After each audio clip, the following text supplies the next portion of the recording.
Nick Ayton, and my week so far has been dominated by questions, conversations with founders, with CEOs, with management teams around a very simple topic, really, which is Nick, should we be in the UAE? And if so, can you help us? What's the opportunity and the potential of the Middle East? We're seeing the headlines. We're seeing that they are deploying significant capital.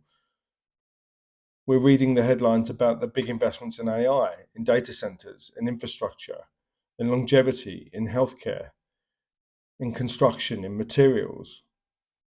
It's eye catching, and I guess really let's remind ourselves of some of the fundamentals of the region, and it's quite interesting that for some time now it's been outperforming other parts of the world. It's got some of the highest GDP growth of any country. Last year it was sort of 5-6%. This year the ambition is to 8%.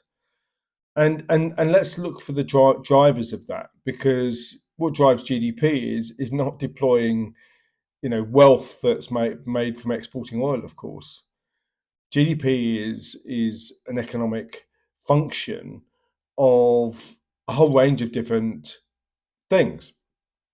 The region has an enormous inbound uh, influx of capital.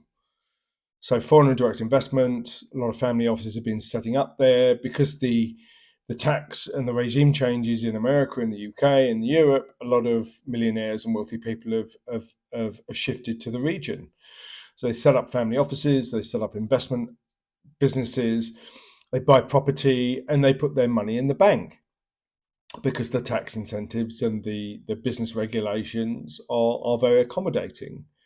And it's significant. I mean, the likes of Ray Dalio have set up one of the world's biggest hedge funds, and we know of at least 50 family offices. Some of the big UK, European, Swiss, American families have entered the Middle East market and set up family offices.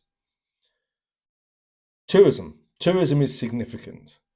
Year on year, it's growing. And I think by 2029, 2030, they're envisaging 45 million visitors a year. But they've got to go somewhere, right? They've got to have the hotels, you've got to have the infrastructure, the car parks, the golf clubs, the restaurants, the whole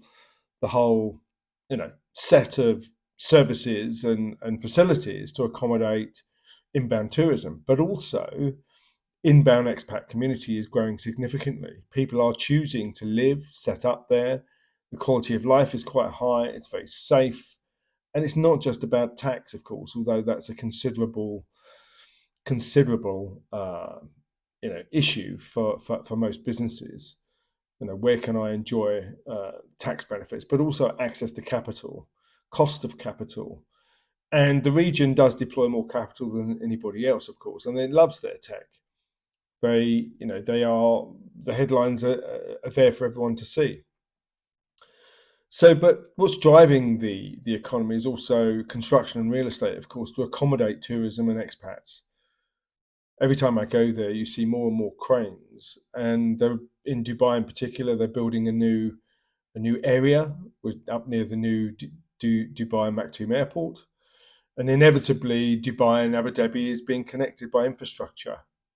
Abu Dhabi is doing the same thing. It's expanding significantly. Yas Island, Saadiyat Beach, the whole thing is just exploding in accommodating, what they see is inbound economic activity. And let's not forget that the regulations are extremely supportive. They're one of the first regions to have clear views and policy on digital assets, on Bitcoin, on blockchain, on other kinds of technologies. They get to it, they have a look at it, they make a decision, and then they get behind it, which is interesting. And on that note, each of the countries of the region, the UAE, Qatar, Bahrain, Oman, the Kingdom of Saudi Arabia, it's in their DNA to have long-term plans. They have a vision, they have a plan, they know where they're going, they know what they want to do, and they know how they're going to get there.